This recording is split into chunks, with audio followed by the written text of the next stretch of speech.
So guys, మీకు తెలిస్తే birthday decoration ఎలా చేయాలి, వాల్కి లో ఎలా చేయాలంటే నాకు కామెంట్ చేసేయండి. And thanks for watching my channel. Bye guys, love you all. Bell ఐకాన్ని క్లిక్ చేయడం అస్సలు మర్చిపోకండి.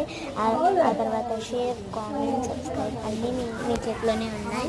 సో ఈరోజు అయితే ఆసిఫ్ గడ్ బర్త్డే అన్నమాట. సెలబ్రేషన్స్ అన్నీ జరుగుతున్నాయి. మన ఆరిఫ్ గడు ఎందుకు గ్రీటింగ్స్ తెచ్చుకున్నాడు, అది కూడా మీకు సీక్రెట్ దొంగలించి తెచ్చాడంట. చూపి ఆరిఫ్, నీ చెప్పింది. సో మళ్ళీ ఆసిఫ్ గాడి బర్త్డేకి అన్నీ చేస్తాము. అప్పుడు వీడియో తీసి లైవ్లో పెట్టాను గాయస్, ఎందుకంటే లైవ్ నేను చెయ్యలేను కాబట్టి, ఎందుకంటే నేను కొన్ని షార్ట్స్ చేస్తున్నాను కాబట్టి. సో ఇదే మన ఆరిఫ్ దిక్కలు చూస్తున్నాడు. సో పార్ట్ 2 కోసం వచ్చింది ఆసిఫ్ బర్త్డే సెలబ్రేషన్స్ అంటే వస్తాయి. Bye guys.